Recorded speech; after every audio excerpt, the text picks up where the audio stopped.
Assalamualaikum warahmatullahi wabarakatuh. Alhamdulillah, nahmaduhu wa nasta'inuhu wa nastaghfiruh wa na'udzu billahi min shururi anfusina wa min sayyiati a'malina. May yahdihillahu fala mudilla lahu wa may yudlil fala hadiya lahu. Ashhadu an la ilaha illallah wahdahu la syarika lahu wa ashhadu anna Muhammadan abduhu wa rasuluh. Allahumma salli wa sallim ala Muhammad wa ala alihi wa sahbihi ajma'in, amma ba'd. Yang dimuliakan Tuan Imam, Tuan Bilal Muazzin, hadirin hadirat, mukminin dan mukminat yang berada di dalam masjid ini dan juga yang berada di dalam ruang Zoom, yang mana kita kuliah ni ada Zoom. Ada ruang Zoom yang disediakan oleh Global Ihsan dan juga yang mengikuti di Facebook. Saya ucapkan terima kasih banyak kerana sudi bersama dengan kita pada malam ini. Hadirin dan hadirat yang dirahmati oleh Allah Subhanahu wa taala sekalian, alhamdulillah kita bersyukur kepada Allah Azza wa Jal kerana pada malam ini kita diberikan kesempatan oleh Allah Azza wa Jal untuk bersama dalam kuliah. Kita membaca dan mengambil faedah daripada buku yang saya susun, iaitu Metodologi Memahami Hadis. Kita insya-Allah nak sambung pada muka surat yang ke-8. Kita masih lagi dalam bab yang besar, iaitu memahami hadis berdasarkan kepada konteks Al-Quran. Kita telah selesai kepada poin yang ketiga dan juga kita dah bincang faedah yang pertama, iaitu mengetahui makna yang ganjil ataupun makna bagi lafaz yang ganjil di dalam hadis. Kita rujuk kepada Al-Quran. Faedah yang kedua iaitu membezakan antara hakikat lughawiyah dan hakikat syar'iyah melalui Al-Quran. Dalam bahasa Arab, siapa-siapa yang belajar bahasa Arab dia akan tahu. Saya dah hurai dalam kuliah yang lepas, iaitu hadis, kuliah pertama kita. Saya dah hurai makna dari sudut bahasa dan makna dari sudut istilah, kan? Jadi bila mana-mana perkataan yang disebutkan di dalam Al-Quran ataupun disebutkan di dalam As-Sunnah, kita boleh faham sebahagian daripada lafaz itu dengan makna bahasa Arab, dan sebahagiannya boleh difahami dengan makna istilah. Contoh, salat. Orang Arab sebelum daripada kedatangan Nabi Muhammad sallallahu alaihi wasallam dah guna dah perkataan salat tu. Dia orang dah sebut dah perkataan salat. Tapi salat yang mereka faham bukan seperti mana salat yang Nabi sallallahu alaihi wasallam tunjuk. Kerana salat bagi mereka doa. Apa saja jenis doa, salatlah bagi mereka. Itu perkataan bahasalah. Tapi bila Nabi sallallahu alaihi wasallam datang, Nabi menunjukkan tata cara salat. Sallu kama raaitumuni usalli. Salatlah kamu seperti mana kamu melihat aku bersalat. Maka Nabi tunjuk salat ni ada syaratnya, perlu berwudu, perlu tutup aurat, perlu menghadap kiblat. Kemudian salat ini ada rukunnya, kan? Perlu orang kata apa, angkat takbir, perlu membaca Fatihah, perlu rukuk dan perlu sujud. Jadi makna istilah dalam Islam, makna istilah bagi salat lebih spesifik daripada hanya sekadar makna doa yang difahami oleh orang Arab sebelum kedatangan syariat Islam. Bila kita tengok di dalam hadis, ada beberapa perkataan yang kita boleh faham dengan makna istilah dan kita boleh faham dengan makna bahasa. Jadi nak faham yang mana satu? Antara kaedahnya kita kena rujuk Al-Quran, baru kita boleh faham. Antaralah, bukan semestinya, tapi antara kaedahnya ulama-ulama hadis ni akan tengok makna dari sudut Al-Quran dulu. Al-Quran maknakan apa perkataan itu?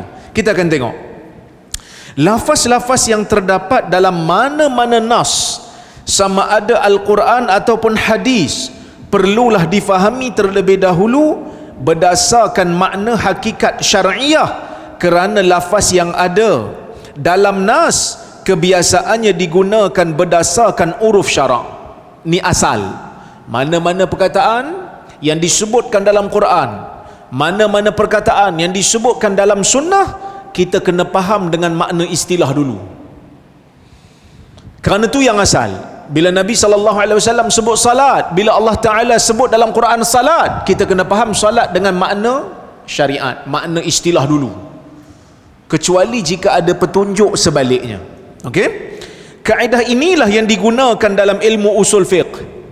Ibn Taymiyah menjelaskan, wa mimma yanbaghi an yu'lam anna al-alfaz al-mawjudah fil Qur'an wal hadith idza urifa tafsiruha wa ma urida biha min jihatin nabi sallallahu alaihi wasallam lam yuhtaj atau lam yahtaj fi dhalika ila al-istidlal bi aqwali ahli al-lughah wala ghairihim.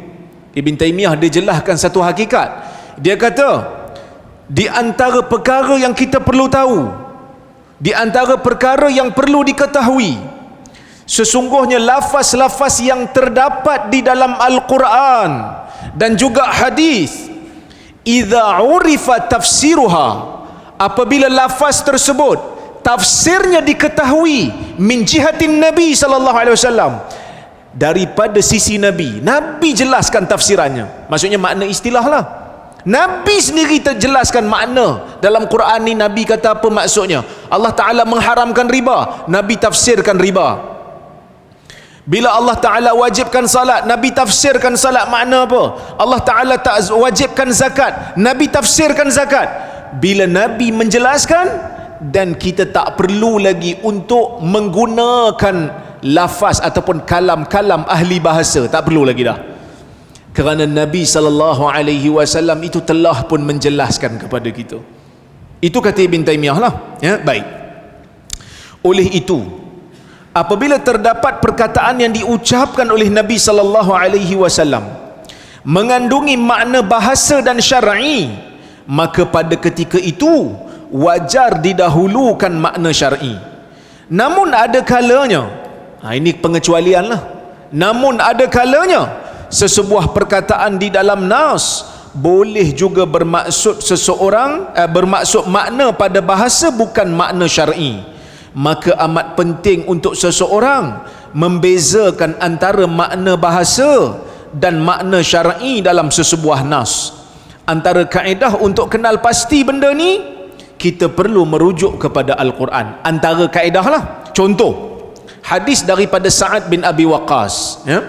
Sa'ad bin Abi Waqqas meriwayatkan, dia kata, anna Rasulullah sallallahu alaihi wasallam a'ta rahtan wa Sa'dun jalis, fataraka Rasulullah sallallahu alaihi wasallam huwa a'jabuhum ilai, faqultu ya Rasulullah ma laka an fulan, fawallahi inni la arahu mu'mina, faqala aw muslima, fasakattu qalila, thumma ghalabani ma a'lamu minhu, fa'udtu limaqalati, faqultu ma laka an fulan, fawallahi inni la arahu mu'mina, faqala aw muslima, thumma ghalabani ma a'lamu minhu, fa'udtu limaqalati, wa'ada Rasulullah sallallahu alaihi wasallam, thumma qala ya Sa'ad inni la u'ti ar-rajul wa ghayruhu ahabbu ilayya minhu khasyata ay yakubbahu Allahu fin nar. Hadis riwayat al-Imam al-Bukhari, hadis sahih. Maksudnya daripada Sa'ad bin Abi Waqqas. Sa'ad bin Abi Waqqas ni tuan-tuan pun biasa dengar lah nama dia, yang mana dia ni ada keistimewaan, doa dia mustajab. Allahumma stajib li Sa'ad. Dalam hadis Nabi kata, ya Allah, mustajabkan doa Sa'ad. Dan betul-betul mustajab doa Sa'ad ni. Dia ada doa pada dia ada doa pada satu orang yang tuduh dia dengan 3 tuduhan. Dia doa, Allah Ta'ala bagi ke orang ni 3 bencana, 3 Allah Ta'ala makbulkan bila orang tu fitnah dia. Sebab tu fitnah ni bahaya. Kalau orang kena fitnah, dia doa, Allah Ta'ala akan kabul. Cepat atau lambat saat dia doa kena pada orang yang fitnah dia tu. Ya? Baik. Kisah ni ada dalam Sahih Bukhari. Tuan-tuan boleh tengok dalam Sahih Bukhari ada. Saat difitnah pada zaman pemerintahan Umar ibn al-Khattab. Dan saat ni istimewa dia salah seorang daripada orang yang dijamin syurga. Salah seorang daripada 10 orang yang dijamin syurga, Sa'ad bin Abi Waqqas. Dan dialah orang yang pertama yang melepaskan panah fi sabilillah. Orang yang pertama yang melepaskan anak panah dalam jihad. Inilah Sa'ad. Dan panahan Sa'ad ni tepat. Sebab ada juga riwayat Nabi SAW doa kepada Sa'ad, Allahumma saddid li Sa'ad ramyatahu. Ya Allah, tepatkanlah sasaran bagi panahan Sa'ad. Sebab naik kuda ni susah sebenarnya. Dia kan bergoyang kan. Kuda ni dia beralun bila naik. Jadi bila nak panah tu dia kena pandai. Jadi Sa'ad ni dia pandai, dia lepaskan anak panah tepat ke sasaran. Tapi orang yang dijamin syurga ni pun kena fitnah. Orang yang dijamin syurga macam ni pun kena. Orang macam kita tuan-tuan, kalau kena, apatah lagi lah kan. Saya pun pernah kena kan. Tapi kita doa lah. Kalau boleh doa supaya Allah Ta'ala bagi hidayah, tu lebih bagus lah. Tapi kalau dah memang nampak jahat sangat, ya Allah tunjuklah kekuasaanmu pada mereka ni, boleh. Ya Allah turunkan bencana pada orang yang buat fitnah ni, boleh. Sebab Sa'ad pernah buat. Walaupun afdalnya doalah hidayah. Sebab Nabi SAW pun doa supaya orang-orang di Taif tu dapat petunjuk. Tapi kalau dah selalu sangat jahat sangat kan, manusia ni kadang-kadang melampau kejahatannya, nak doa supaya Allah Ta'ala turunkan bencana tu boleh, supaya menjadi pengajaran pada orang lain. Boleh. Sebab itu Nabi SAW kata apa? Ittaqu da'watal mazlum fa innahu laysa bainaha wa bainallahi hijab. Ketahuilah, takutlah kamu kepada doa orang yang dizalimi, kerana doa antara dia dengan Allah tidak ada hijab. Maksudnya doa orang yang dizalimi ni, kalau dia doa supaya Allah Ta'ala turun bencana pada orang yang zalim kat dia, boleh lah. Sebab tu Nabi suruh takut.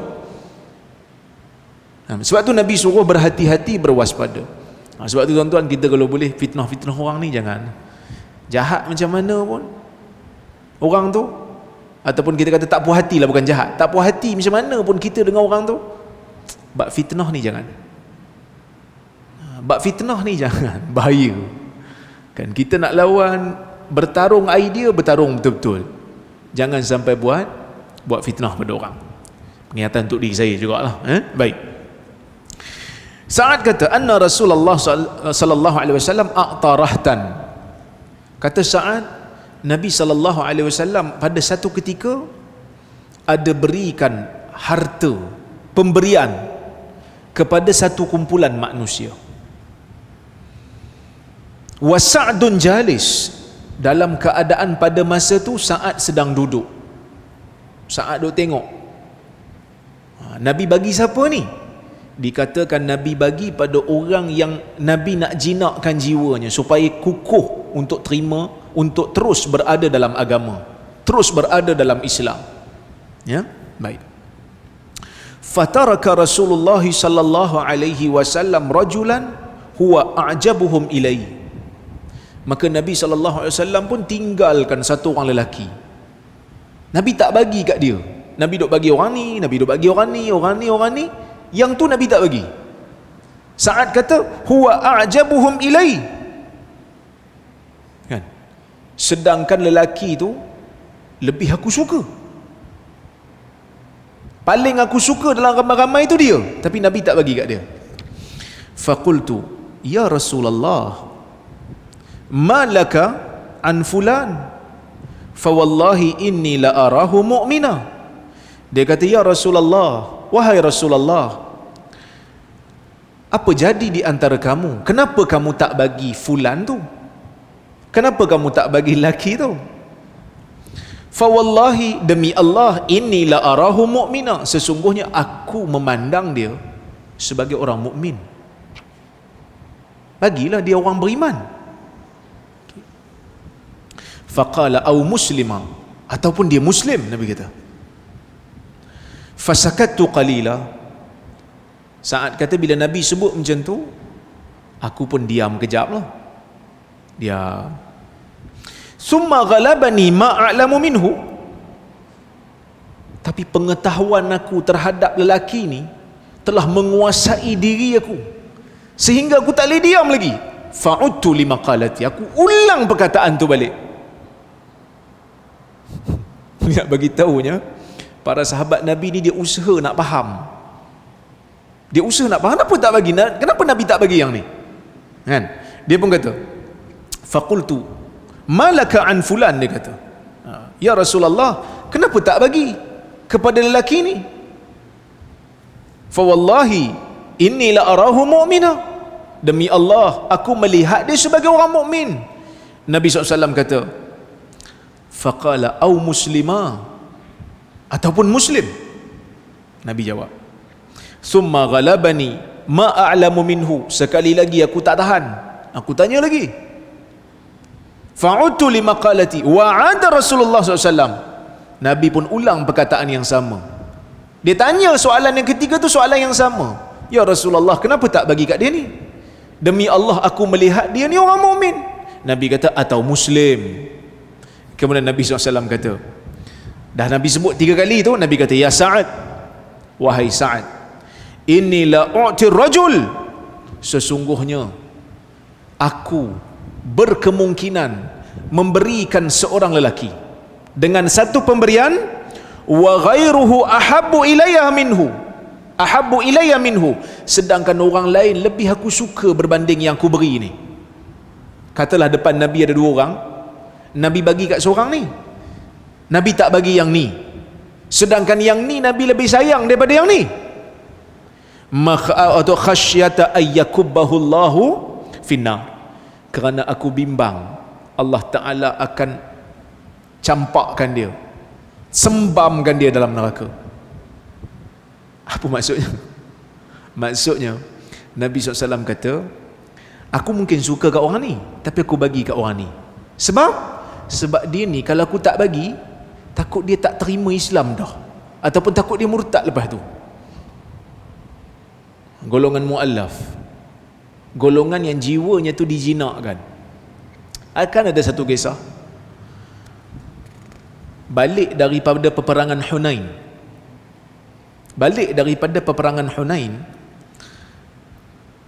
Nabi SAW memberikan harta rampasan perang kepada orang yang baru masuk Islam.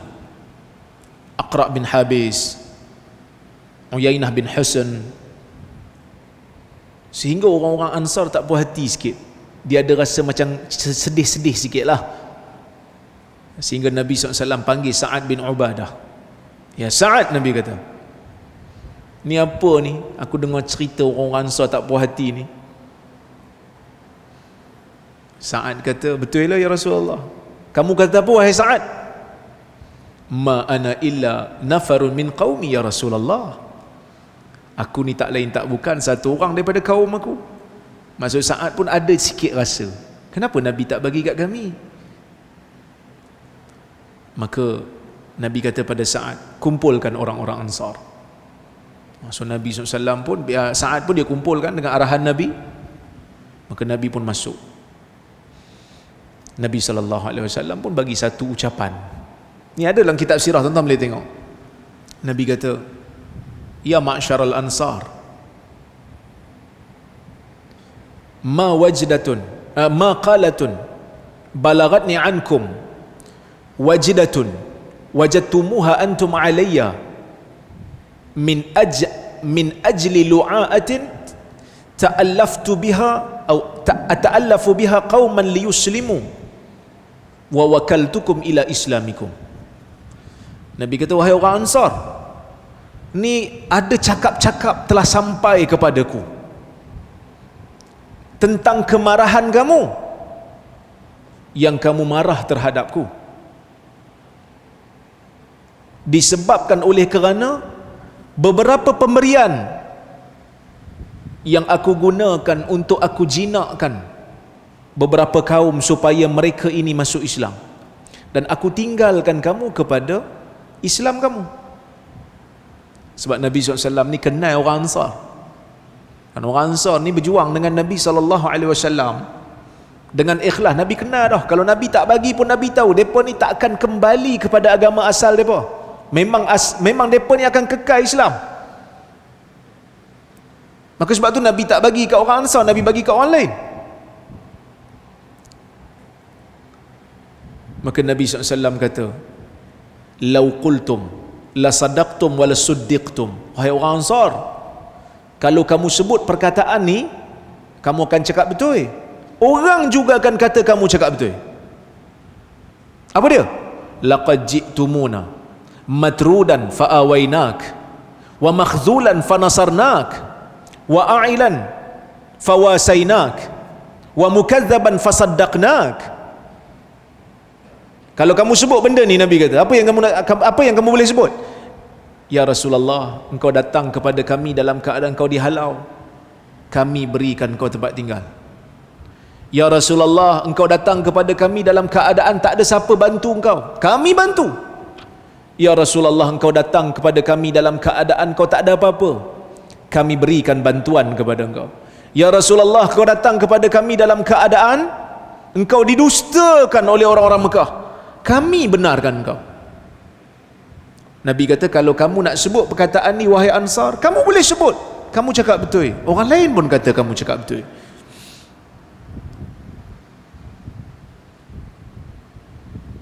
Bima tujibuni ya ma'asyaral Ansar. Kenapa tak jawab? Nabi kata. Ansar kata, kami nak jawab apa ya Rasulullah? Bima nujibuka ya Rasulullah, kami nak jawab apa? Allah dan Rasulnya lebih memberikan kurniaan berbanding kami. Maka Nabi SAW akhirnya sebut satu perkataan yang boleh menjelaskan hadis ni. Nabi kata, ama tardaun ayyarji'an nas ila rihalihim bisyat wal ba'ir wa tarji'una ila rihalikum bi Rasulillah sallallahu alaihi wasallam. Wahai orang-orang Ansar, kamu tak suka ketika mana orang lain balik ke kampung mereka bawa kambing, bawa unta, sedangkan kamu balik ke negeri kamu membawa Rasulullah sallallahu alaihi wasallam? Kamu tak suka? Orang lain memang dapat harta, tapi dia pun tak dapat Nabi. Yang di Mekah balik ke Mekah, yang di Taif balik ke Taif. Dapatlah kambing, unta bawa balik. Orang Ansar tak dapat yang tu, tapi dia dapat sesuatu yang lebih berharga daripada itu, iaitulah Rasulullah SAW. Maka baru orang sedar kelebihan mereka, baru sedar, oh kita lagi banyak kelebihan. Maka sebab itu Nabi SAW kata, laulal hijrah lakuntum ra'an minal ansar. Kalaulah tidak kerana aku mengharapkan pahala hijrah ni, aku dah jadi orang Ansar dah. Sebab pahala hijrah tu besar. Nabi SAW nak pahala hijrah tu. Maka Nabi kata, kalau tak kerana hijrah ni, aku dah jadi orang Ansar dah. Tidak ada seorang Ansar melalui satu jalan, orang lain lalu ikut jalan lain, aku akan lalu jalan Ansar. Kalau dua-dua tu boleh bawa jalan yang sama, aku akan pilih jalan Ansar. Allahumma arhamil ansar wa abna'al ansar wa abna'a abna'il ansar. Ya Allah, sayanglah orang-orang Ansar, anak-anak Ansar dan cucu orang-orang Ansar. Jadi ini boleh jelaskan. Maksudnya bila Nabi SAW tak beri pemberian pada satu orang, pemberian dunia, bukan bermakna Nabi tak sayang kat dia, tapi berkemungkinan Nabi SAW tengok dia ni jenis tak perlukan pun pemberian ni. Nabi sayang kat dia dan Nabi yakin dia akan kekal beriman dalam apa keadaan sekalipun. Kan? Sebab tu pemberian dunia ni tak menunjukkan kemuliaan pun. Sama jugalah bab kaya tak kaya ni tuan-tuan. Kadang-kadang kita duk menung seorang-seorang, bila aku nak jadi kaya? Kan orang lain kaya dah, aku tak kaya-kaya lagi. Kaya tak kaya ni ujian.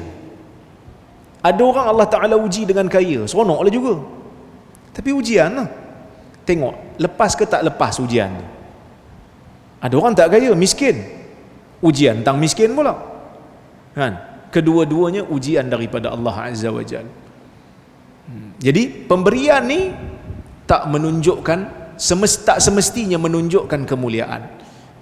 Kerana berkemungkinan Nabi lebih yakin dengan keislaman dia. Maka saya sebut di situ, Al-Bukhari menjelaskan lafaz Islam pada hakikat syar'iyah membawa maksud agama yang benar.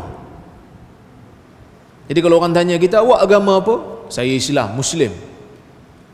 Muslim ni makna dia apa? Agama yang betul lah, agama yang benar. Inna ad-dina indallahil Islam. Sesungguhnya agama yang benar di sisi Allah itu adalah agama Islam. Manakala pada hakikat lughawiyah, hakikat bahasa, ia membawa erti menyerah dan tunduk serta patuh. Bila kita kata Islam, berasal daripada perkataan aslam. Aslam maksudnya submit to God, submission, menyerahkan diri kan. Aslamtu ilaika nafsi, aku menyerahkan diriku kepadamu kan, dalam doa sebelum tidur kan. Aslamtu nafsi ilaik wa alja'tu dhahri ilaik, ya Allah aku serahkan diriku kepadamu, aku pindahkan belakangku kepadamu wahai Tuhan. Nampak? Aslam tu daripada perkataan Islam, menyerahkan. Itu dari sudut bahasa. Sebelum meriwayatkan hadis ini, beliau menyebutkan firman Allah Ta'ala, qalatil a'rabu amanna qul lam tu'minu walakin qulu aslamna. Orang-orang Arab Badui berkata, kami telah beriman. Katakanlah wahai Muhammad, kamu belum beriman, tetapi katakanlah kami telah Islam. Ada beza pula. Bila kita kata Islam tu agama yang betul, siapa kira masuk Islam dah ikut jalan yang betul lah. Tiba-tiba ayat Quran dia bezakan. Iman ada makna, Islam ada makna. Memang benda ni tuan-tuan, ulama berbeza pendapat. Ada yang kata Islam dengan iman ni sama, Muslim dengan mukmin sama bagi mereka. Tetapi kalau tengok ayat ni nampak macam beza. Sebab orang Arab Badui kata amanna, kami telah beriman. Qul lam tu'minu walakin qulu aslamna. Katakan kamu belum beriman, tetapi sebut kamu telah Islam. Ataupun sebut kami telah Islam. Maksudnya Islam ni belum tentu beriman. Jadi mana satu yang betul? Sama ke tak sama? Kalau tengok dalam hadis Jibril, nampak macam tak sama. Hadis Jibril yang dia datang jumpa Nabi SAW, hadis Umar bin Khattab. Dia datang dekat Nabi SAW, Umar kata, baina nahnu julusun inda Rasulillah sallallahu alaihi wasallam. Ketika mana kami sedang duduk, minggu lepas saya baca hadis tu, duduk-duduk dengan Nabi sallallahu alaihi wasallam, iz tala alaina rajulun shadidu bayadhi siyab. Tiba-tiba datang seorang lelaki pakai baju putih sungguh, shadidu sawadi sya'ar, rambut hitam sungguh, la yura alaihi atharu safar wala ya'rifuhu minna ahad. Tak ada pun nampak kesan musafir dekat rambut dia ataupun badan dia ataupun baju dia. Tapi tak ada siapa pun yang kenal dia. Nak kata dia orang Madinah, tak ada siapa kenal. Nak kata dia musafir, kesan dekat rambut tak ada debu, dekat baju pun tak ada kotor. Sebab zaman dulu bila nak musafir ikut padang pasir kan, at least mesti rambut ada lekat debu, mesti lekat. Sebab debu padang pasir ni debu halus, dia mesti lekat. Dan baju mesti ada debu. Kalau naik unta lagilah, naik unta kan mesti naik, mesti kotor baju, terkena badan unta. Tapi tak ada siapa kenal dia. Nak kata dia orang Madinah, tak ada siapa kenal. Nak kata dia musafir, kesan musafir pun tak ada. Lepas tu dia duduk depan Nabi sallallahu alaihi wasallam. Fajalasa ila Nabi sallallahu alaihi wasallam fa asnada rukbatayhi ila rukbatayhi. Dia pun menyandarkan dua lututnya pada lutut Nabi, wa wada'a kaffaihi ala fakhidai. Lepas tu Jibril pun meletakkan dua tangannya di atas paha Nabi sallallahu alaihi wasallam. Wa qala ya Muhammad akhbirni 'anil iman. Muhammad, bagi tahu saya tentang iman. Nabi pun jawab. Lepas tu dia kata sadaqta. Betul. Umar kata fa'ajibna lahu yas'aluhu wa yusaddiquhu. Kami terkejut dengan dia ni. Dia tanya Nabi, lepas tu dia kata Nabi betul. Wah, ini lagi hebat pada Nabi ni kan. Macam dia pula cikgu Nabi, sahabat tak tahu yang tu Jibril. Kan? Lepas tu dia kata akhbirni wa akhbirni 'anil Islam. Bagi tahu saya tentang Islam. Nabi SAW menjawab. Dua soalan ni nak menunjukkan ada beza di antara iman dan Islam. Jadi kalau tuan-tuan, orang tanya tuan-tuan, mukmin ke Muslim? Nampak macam sama pula. Maka sebab itu, satu lagi pandangan kata, iman dan Islam ni, kalau disebutkan secara berasingan, ia memberi makna yang sama. Iman itulah Islam, Islam itulah iman. Tapi kalau disebut berasingan, iman, Islam masuk sekali. Islam, iman masuk sekali. Tapi kalau disebut sama dalam satu ayat, iman dan Islam, maka kedua-duanya merujuk kepada makna yang berbeza lah. Iaitu iman, kecenderungan ataupun kita kata kepercayaan dalam jiwa yang diterjemahkan dengan amal. Manakala Islam itu amalan zahir untuk menguatkan iman yang ada di dalam. Okey, tengok. Ini memberikan isyarat bahawa Al-Bukhari mahu pembaca memahami makna iman dan Islam pada hakikat syar'iyah. Oleh kerana itu, Nabi sallallahu alaihi wasallam menjawab kepada Sa'ad apabila Sa'ad mengatakan lelaki itu mukmin. Nabi jawab apa? Atau dia Muslim. Ini kerana mukmin pada hakikat syarak merupakan seseorang yang jiwanya teguh beriman. Dan ini tak boleh kita tahu melainkan dengan wahyu. Tuan-tuan tahu iman saya banyak mana? Tuan-tuan tak tahu. Orang mengaku depan kita, dia kata dia beriman. Kita boleh cek betul ke tidak? Tak boleh cek.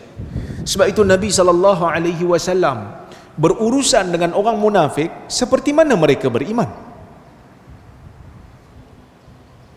Nabi berurusan dengan orang munafik ni seperti mana mereka beriman. Duduk dekat Madinah, Nabi tak bunuh orang munafik. Sebab Nabi tahu dia munafik dengan wahyu. Kalau tak ada wahyu, Nabi tak tahu. Dan kita tidak ada ruang untuk tahu tanpa ada wahyu. Dan bila Nabi SAW wafat, kita tak tahu, melainkan dia bagi tahu. Kan? Jadi bila seorang lelaki, bila Sa'ad tengok seorang lelaki ni, Sa'ad kata aku tengok dia beriman. Nabi SAW nak ajar Sa'ad, atau Muslim saja, kamu jangan kata dia mukmin confirm, kerana mukmin yang betul-betul mukmin hanya diketahui oleh Allah. Kamu sebut Muslim kerana zahirnya dia Muslim, batin dia kamu tak tahu. Sebab tu saya kata kat situ, ini tidak akan diketahui oleh orang ramai tanpa wahyu, kerana iman itu berkaitan dengan jiwa nurani. Namun Islam merupakan seseorang yang menzahirkan Islam pada anggota zahirnya, maka dia dikira Muslim. Seseorang yang zahirnya mengamalkan ajaran Islam, mengucap 2 kalimah syahadah, salat pada kita, salat sama-sama kita kata dia Muslim tak? Dia Muslim. Mukmin sungguh ke dia?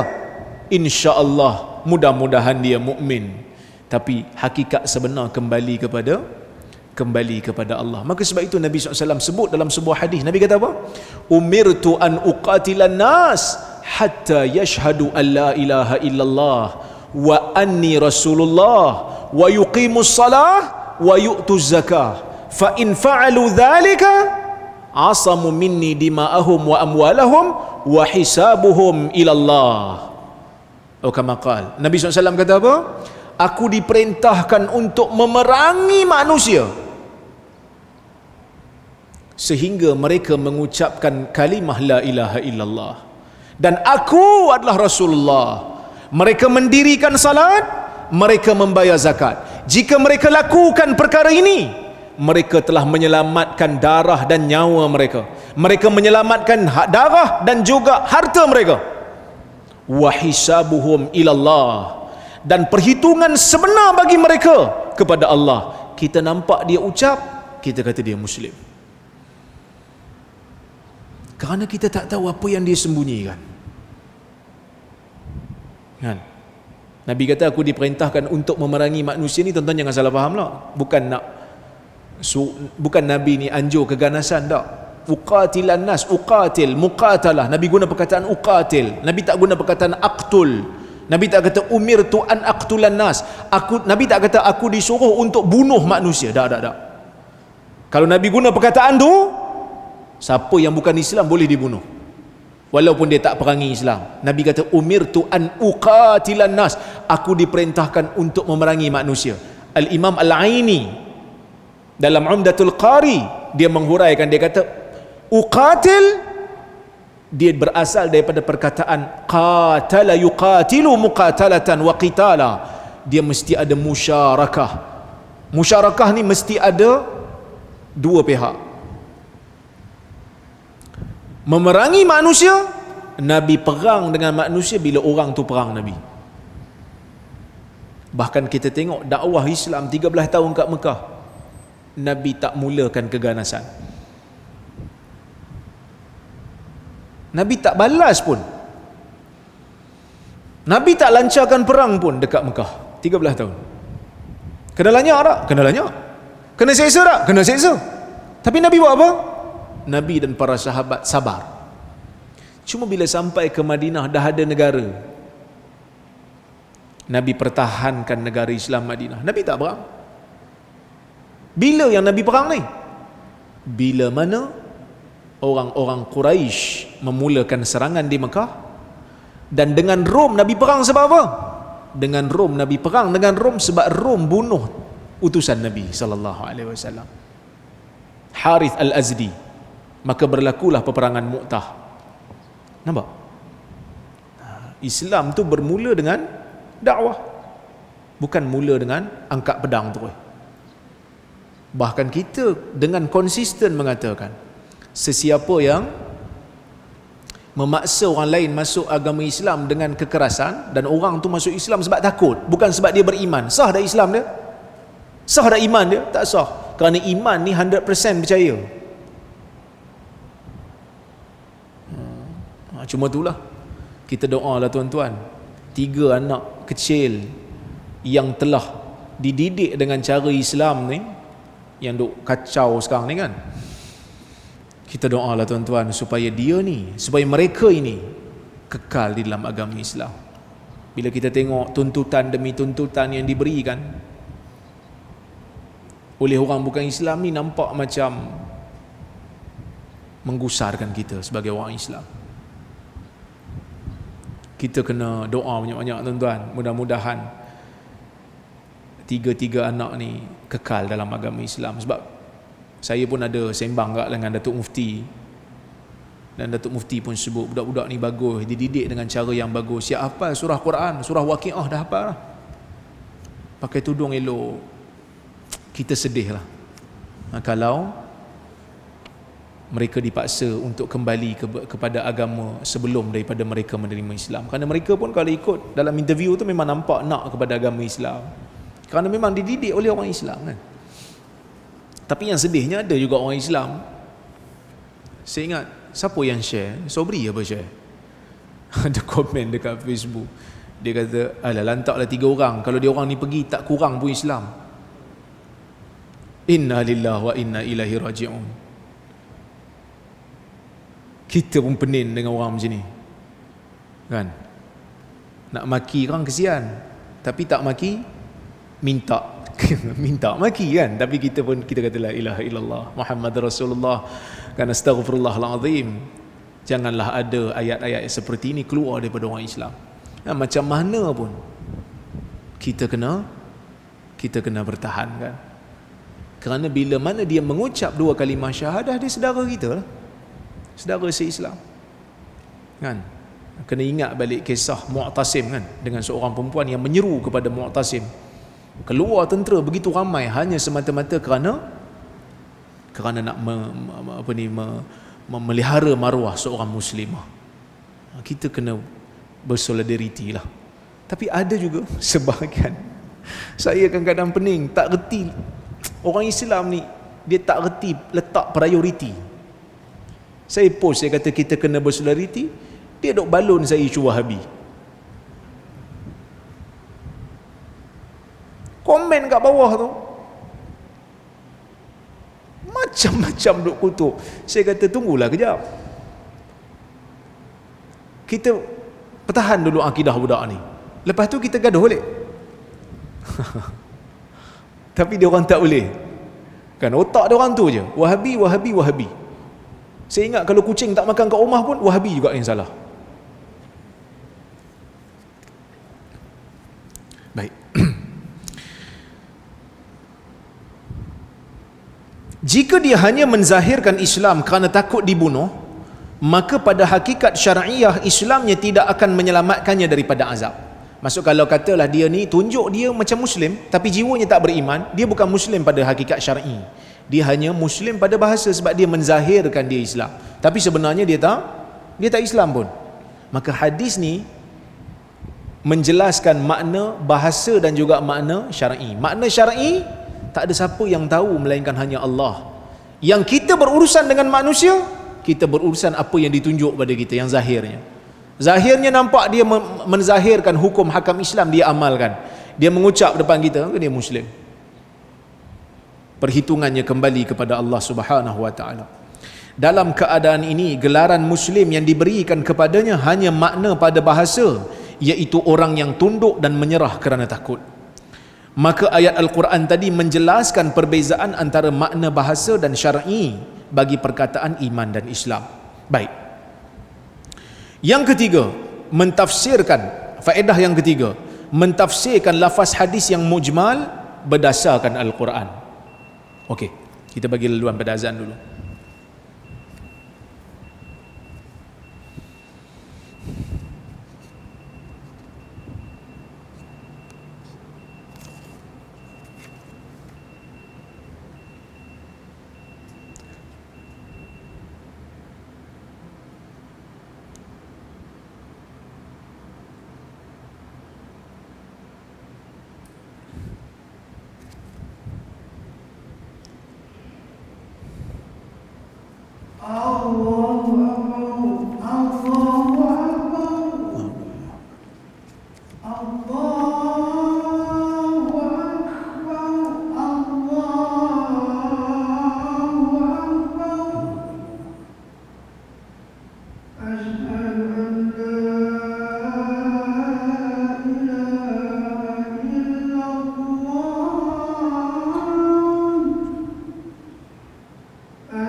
Baik.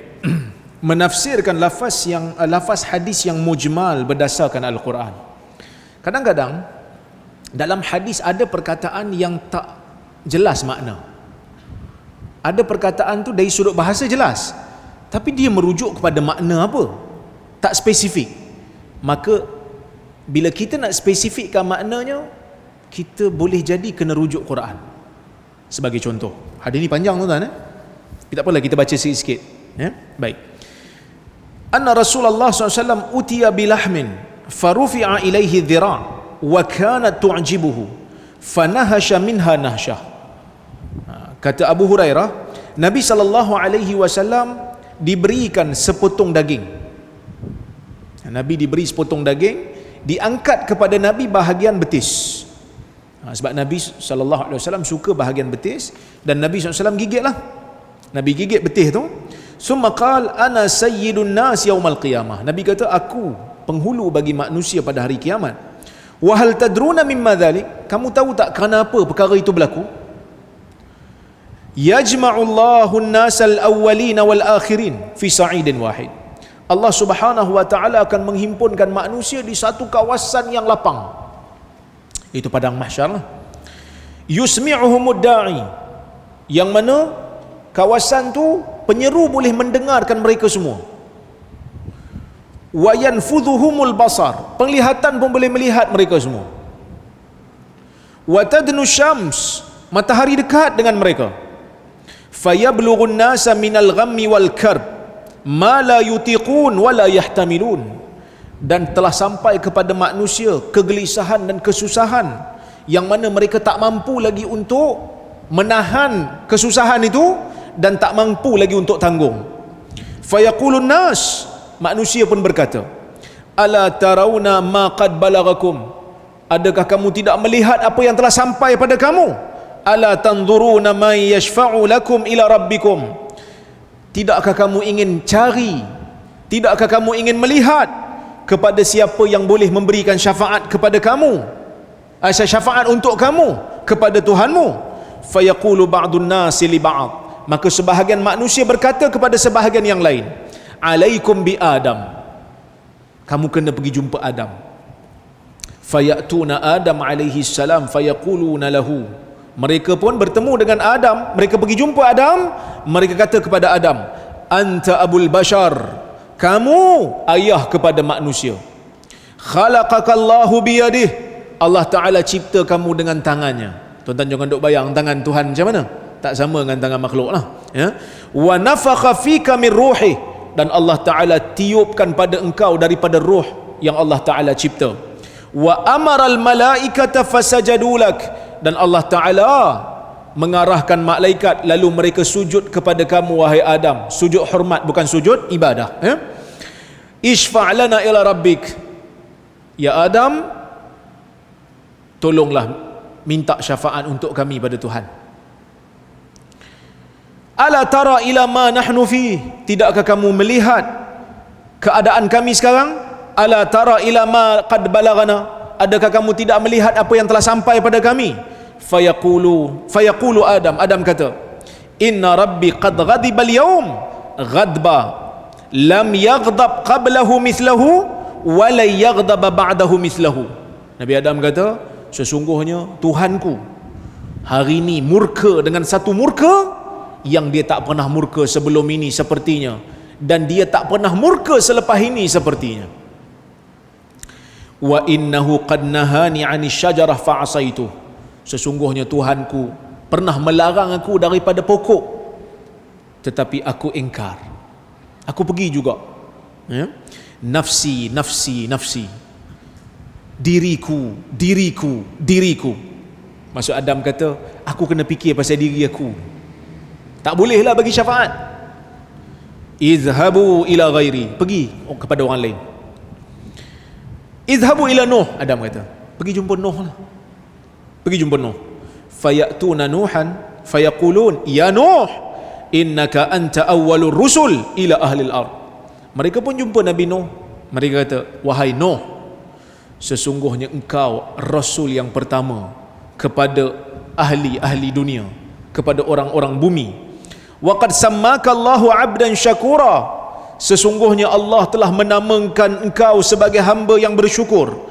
Ishfa' lana ila rabbik, mintalah syafaat kepada kami untuk kepada Tuhan. Ala tara ila ma nahnu fih, kamu tak nampak ke kami sekarang ni macam mana? Fayaqul, Nuh kata, inna rabbi azza wa jal qad ghadiba al-yawm ghadban lam yaghdab qablahu mislahu wa lam yaghdab ba'dahu mislahu.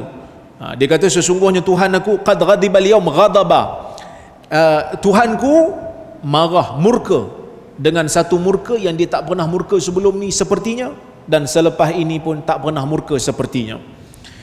Wa innahu kanat li da'wah da'autuha ala qaumi, sesungguhnya dulu aku ada satu doa, tapi aku dah doa untuk kaumku.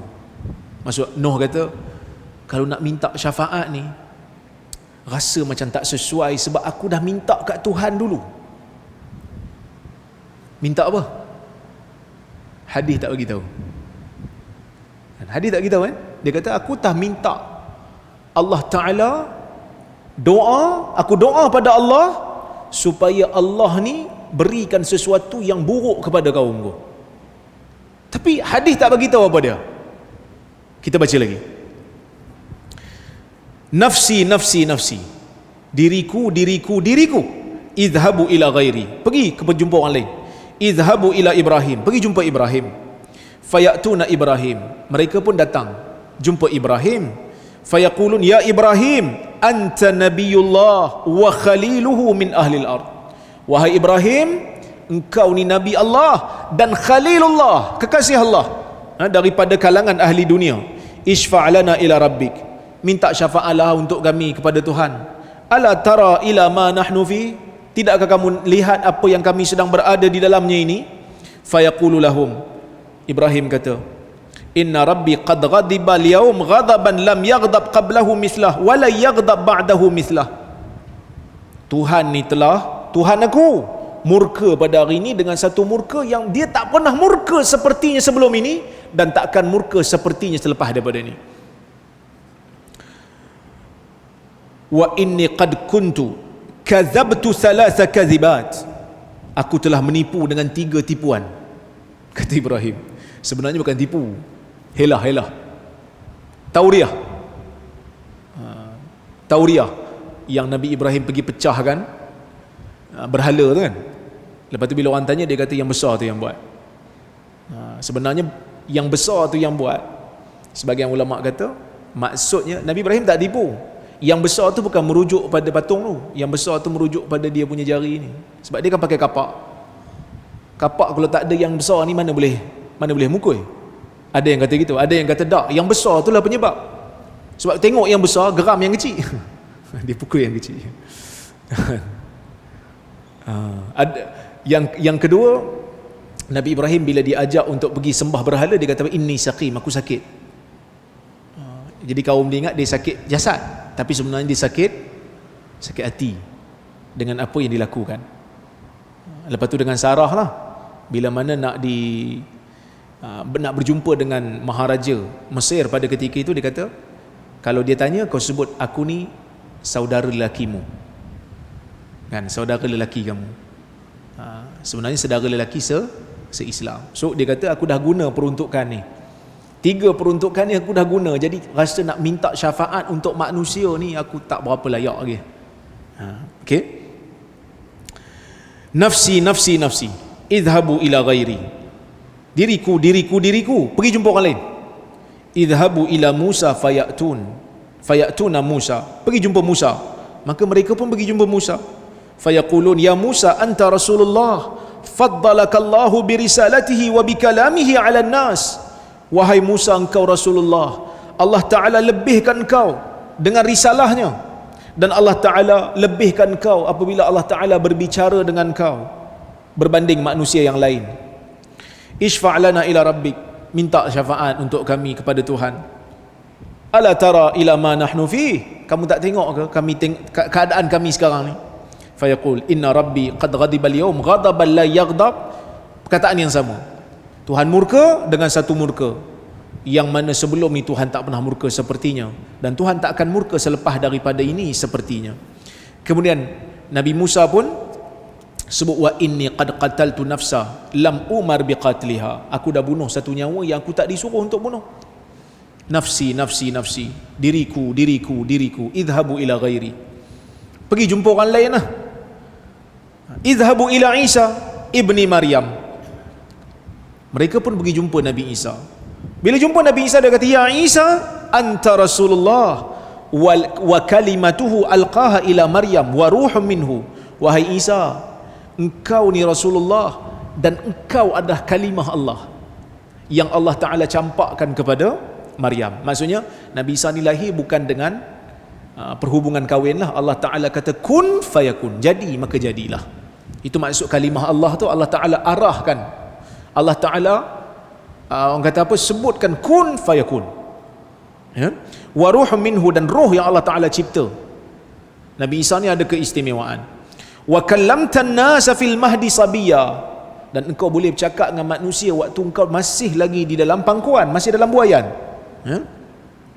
Ishfa' lana ila rabbika ala tara ila ma nahnu fi. Berilah, mintalah untuk kami ni syafaat pada Tuhan. Takkah kamu lihat kami, keadaan kami? Isa kata perkataan yang sama. Kemudian Isa kata, pergilah jumpa kepada orang selainku. Pergi jumpa Muhammad. Tapi dalam banyak-banyak Nabi Isa tak sebut sebab. Nabi Adam sebut kenapa dia tak mau.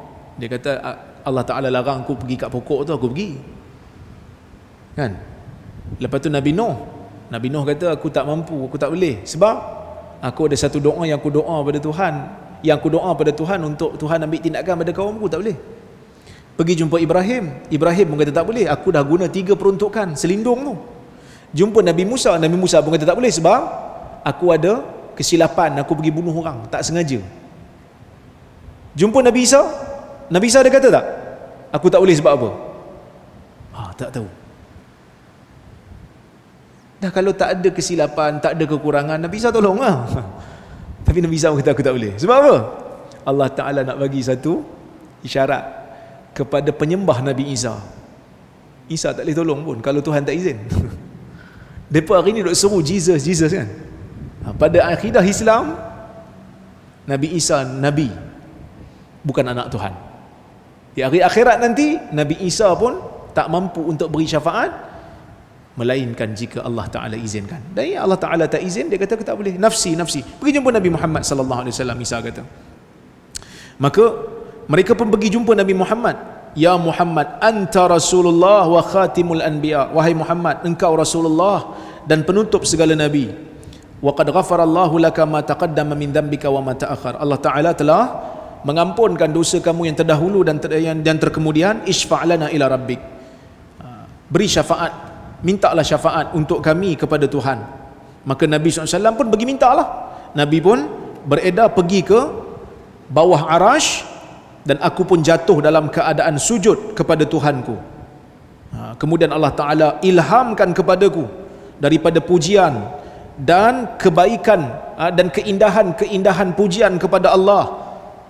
Allah Ta'ala beri kat Nabi puji Allah, yang mana Allah Ta'ala tak bagi ilham tu pada orang lain. Kemudian dikatakan, ya Muhammad irfa' ra'sak sal tu'tah. Wahai Muhammad, angkat kepalamu, tanya engkau akan diberi, minta engkau akan diberi. Washfa' tushaffa', minta syafaat engkau akan diberi syafaat. Fa arfa'u ra'si, Nabi pun angkat. Dan akhir hadis, Nabi sallallahu alaihi wasallam memberikan syafaat kepada umatnya. So hadis ni panjang lah, saya baca laju sikit sebab kita masa tak cukup. Cuma tuan-tuan dan puan-puan rahmati Allah sekalian, dalam hadis Nabi sallallahu alaihi wasallam sebut tentang doa Nabi Nuh. Tapi dalam hadis ni tak perinci kan doa apa. Dan kalau nak faham doa Nabi Nuh tu, kena rujuk pada Quran cerita. Tuan-tuan tengok muka surat 16. Saya kata di situ, jika diperhatikan pada lafaz Nabi Nuh ketika manusia meminta syafaat daripadanya, Baginda berkata, dulu aku mempunyai satu doa yang aku pernah doa keburukan untuk kaumku. Hadis ni tidak memperincikan apakah doa tersebut. Seseorang yang ingin mengetahui doa Nabi Nuh untuk keburukan kaumnya perlu melihat kepada Quran. Allah Ta'ala berfirman dalam surah Nuh, Allah Ta'ala kata, wa qala Nuh rabbi la tadhar 'alal ardi minal kafirin dayyara. Kata Nabi Nuh, dia doa pada Tuhan, wahai Tuhan, janganlah engkau biarkan seorang pun daripada kalangan orang kafir itu hidup di atas muka bumi. Maka sebab itu Allah Subhanahu wa taala datangkan kepada umat kaum Nabi Nuh yang tak mau beriman dengan dia ni bencana banjir, sehingga yang ikut Nabi Nuh saja yang selamat. Sebab itu Nabi Nuh kata, aku tak mampu pergi minta dekat Nabi lain. Akhirnya Nabi Muhammad sallallahu alaihi wasallam yang memberikan ataupun yang meminta syafaat kepada Allah Azza wa Jalla. Dengan membaca ayat Quran ini jelas menunjukkan kepada kita Nabi Nuh pernah berdoa kepada Allah supaya kaum baginda yang kafir diambil tindakan. Al-Quran memperincikan perkara mujmal dalam hadis. Dengan kata lain, ini merupakan contoh penjelasan makna hadis dengan Al-Quran. Kita tengok Quran lah, baru faham. Kalau tak, kita tak faham. So tak boleh faham hadis berasingan daripada Al-Quran. Wallahu ta'ala a'lamu bissawab. Cukuplah sekadar tu untuk malam ini. InsyaAllah kita sambung lagi jika ada kesempatan yang lain.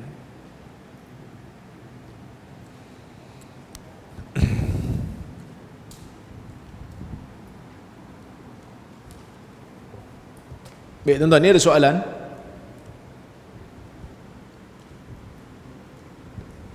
Assalamualaikum Dr. Waalaikumsalam. Ni soalan daripada Zoom.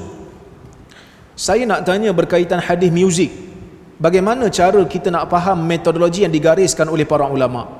Adakah hadis tersebut merujuk kepada hukum umum atau khusus? Dan adakah benar berlaku ijma' dalam pengharamannya? Tuan-tuan dengar muzik?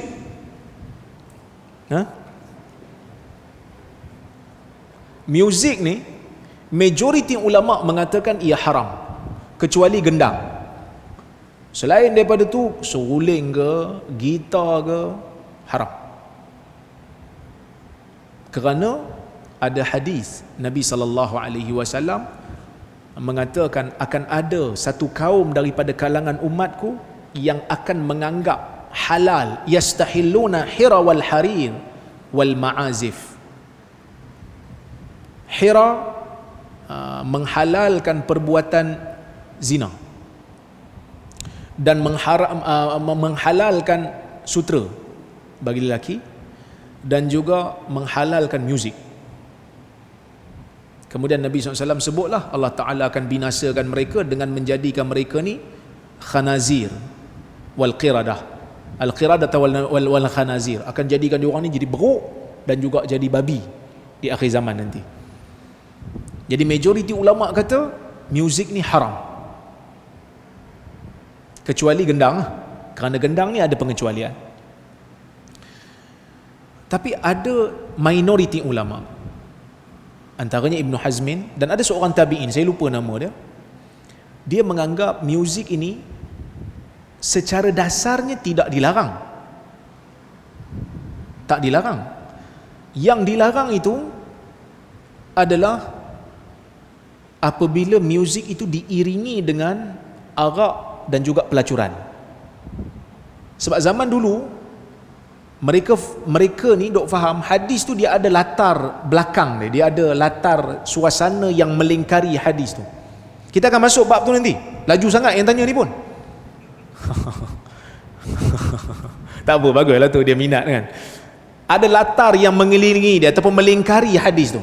Sebab zaman dulu kalau dengar muzik, dia mesti bawa mari dengan arak, mesti bawa mari dengan pelacur. Zaman dulu. So mereka kata hadis yang jelas-jelas mengharamkan muzik tak sahih. Yang ada sahih tapi tak jelas. Sebab dia kata imma sarih ghairu sahih wa imma ghairu sahih wa imma sahih wa ghairu sarih. Hadis bab muzik ni, minoriti ulama kata, hadis bab muzik ni sama ada ia jelas tapi tak sahih ataupun sahih tapi tak jelas. Maka sebab itu mereka takwilkan. Sebab itu mereka takwilkan, mereka kata selagi mana muzik tu tak membawa kepada arak, tak membawa kepada zina, tak bawa kepada maksiat, tak bawa kepada syahwat, dibenarkan. Itu dua pandangan lah. So pandangan yang kata haram itu, mereka berpegang kepada zahir hadis secara mutlak, manakala golongan minoriti mereka melihat dari sudut latar hadis tu, latar suasana zaman itu, kan. Dari Dr. Yusuf Al-Qaradawi, dia cenderung pada pendapat minoriti itulah, minoriti itu. Manakala ramai kat ulama-ulama kita dekat Saudi, dia memang tak boleh lah, muzik ni haram. Jadi kalau tuan-tuan berpegang kepada mazhab majoriti, itu lebih selamat lah, lebih selamat. Pegang, tak, saya tak mau dengar muzik ni ustaz, muzik ni tak mau dengar, lebih selamat. Tak ada siapa kata bahaya, memang selamat lah, tak mau dengar. Tapi kalau dia kata saya nak pegang pendapat minoriti ustaz, wallahu alam, saya juga cenderung pada pendapat minoriti. Betul ke ustaz ada ijma'? Ya, sebahagian ulama' mendakwa ijma' dalam bab ni. Tetapi saya ingat ada 5 siri. Ada seorang ulama daripada Saudi, nama dia Al-Sharif, Syekh Al-Sharif Hatim Al-Auni. Dia ada bahas bab ijma' ni, dan dia berjaya buktikan khilaf telah berlaku di zaman salaf lagi, di antara keharusan ataupun pengharaman muzik ni telah berlaku khilaf daripada awal. Maka ijma' itu tidak berlaku setelah dikaji dan disemak. Tapi saya tak nafikan dalam bab muzik ni ada yang kerah. Saya pun nanti video ni dipotong, habislah saya kenalah lagi. Tapi saya kena sebutlah, memang ada perbezaan pandangan dalam kalangan ulama dalam bab ni lah, ya. Siapa nak ikut pendapat majoriti silakan. Okey.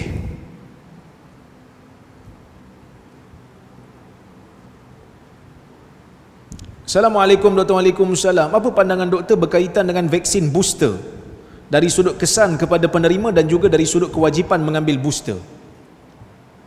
Yang ni bukan tanya Dr. Rora, kena tanya Dr. KJ, Khairi Jamaluddin. Tanya Menteri Kesihatan lah, yang tanya saya. Saya bukan doktor perubatan. Tapi kalau tuan-tuan tanya saya dah ambil booster ke belum, saya dah ambil lah. Saya dah ambil booster, dan memang kesan sampingan booster tu agak sedikit kuat lah bagi saya. Saya demam 2 hari kat lah. Jadi itu pengalaman diri saya. Jadi tuan-tuan konsult lah kepada doktor-doktor pakar yang tuan-tuan yakin. Kalau dia kata okey, tak bahaya, tengok keadaan diri pun okey, tuan-tuan ambil. Kalau rasa macam tak yakin, terpulang lah. Saya badan masing-masing kan, saya tak boleh nak paksa lah. Kenapa ustaz ambil booster? Sebab saya nak pergi keluar negara masa tu. Saya nak pergi US, ada seminar di US, ada jemputan seminar. Jadi saya nak pergi tu, kerajaan US syaratkan mesti ada booster. So, saya pergi ambil lah. Minta ulas sekali berkenaan salafi sedikit. Salafi total, salafi ya. Tuan-tuan, mudah cerita. Manusia ni dia bukan maksum. Ada salah, ada betul. Kita pun sama, ada salah, ada betul. Kita nak cari satu manusia yang perfect, langsung tak ada salah. Tuan-tuan tak payah kawan dengan diri sendiri pun, tuan-tuan tak payah kawan. Aku buat ada salah ke? Jadi bila kita ada salah dan silap, orang lain pun ada salah dan silap, kita kerjasama dalam perkara yang kita rasa bab ni aku dengan dia betul. Tuan-tuan dan puan rahmati Allah sekalian, dalam hadis di akhir zaman nanti Nabi SAW kata, innakum satusalihuna Rum, kan? Kamu akan ada satu perjanjian dengan Rom, ala aduwil lakum, untuk lawan satu musuh kamu. Tapi akhirnya nanti kita akan perang jugalah dengan Rom, Eropah ni. Cuma sebelum kita perang dengan Eropah, Nabi kata akan berlaku perjanjian antara kita dengan dia, pergi perang atas satu musuh. Rom ni biasa Kristian lah, Eropah. Jadi maksudnya dalam beberapa perkara, orang bukan Islam pun kita boleh sama dalam satu kepentingan.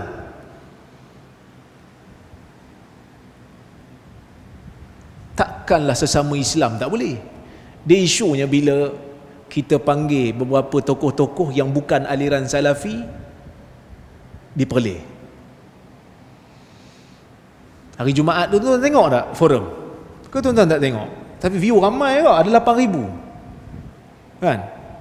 Sebab asalnya nak buat dialog, tapi tak jadi dialog kerana tak dapat respon daripada orang yang cabar saya tu. Tapi tak apalah, dia tak datang. Kita Zamri Binok kata kita teruskan doktor, sebab orang dah tunggu. Saya kata okey, terus lah. Dia kata nak panggil siapa pula? Kita dah cari dah asatizah kita, siapa yang sesuai, masing-masing tak free. Lah kali kita kata ada seorang sahabat kita tapi aliran yang berbeza, dia juga tak setuju dengan isu yang kita pun tak setuju ni, dan kita panggil dia.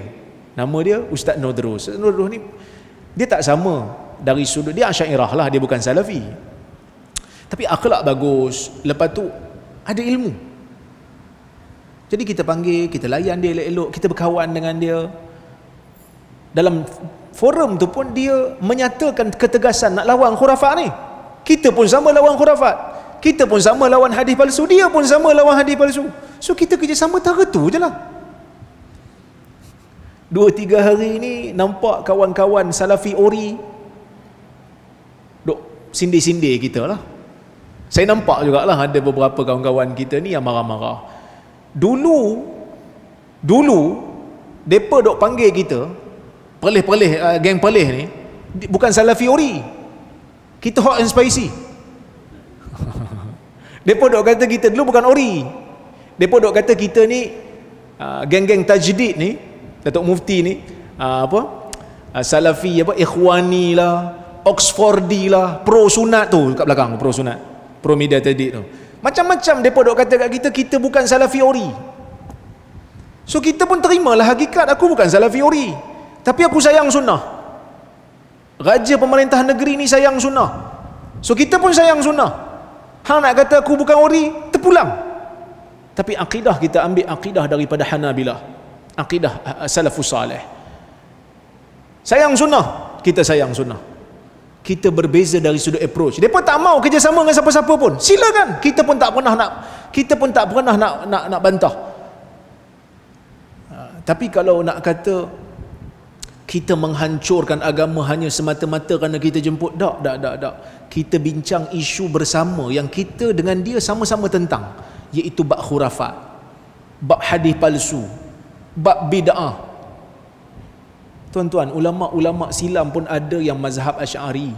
Takkan kita nak buang kitab dia?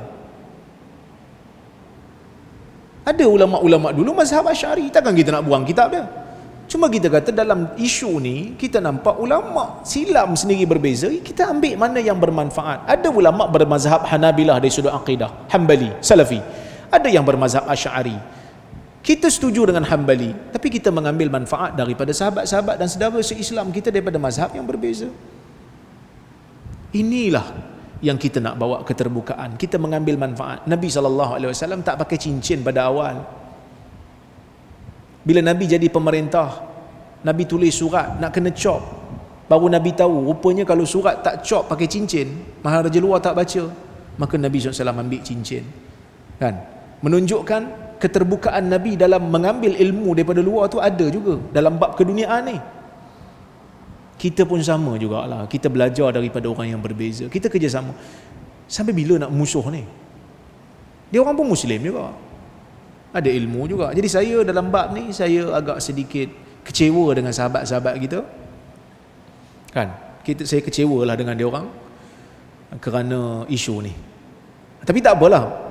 Orang kata sebab kita pun daripada awal bukan Salafi yang Ori, patutnya hampa tak boleh bincang lah. Kami memang bukan Salafi Ori. Salafi Ori macam apa lah? Terus kalangan cara.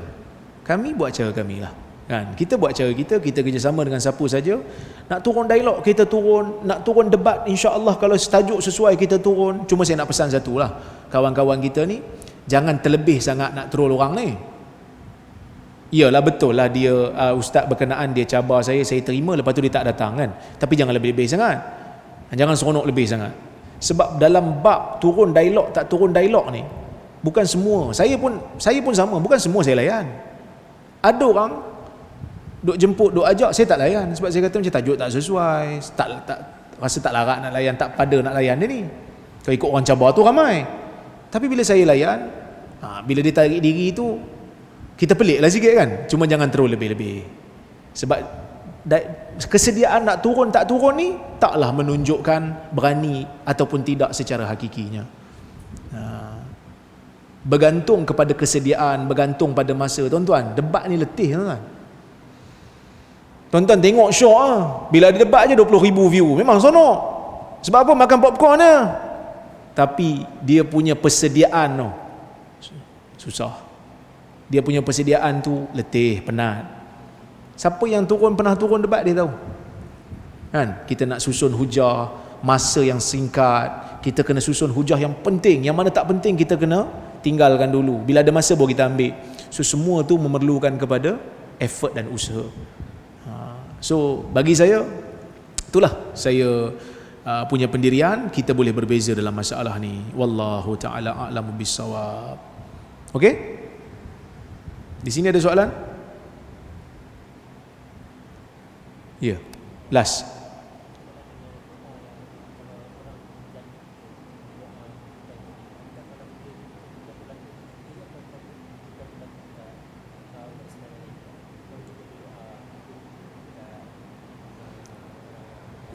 Okey.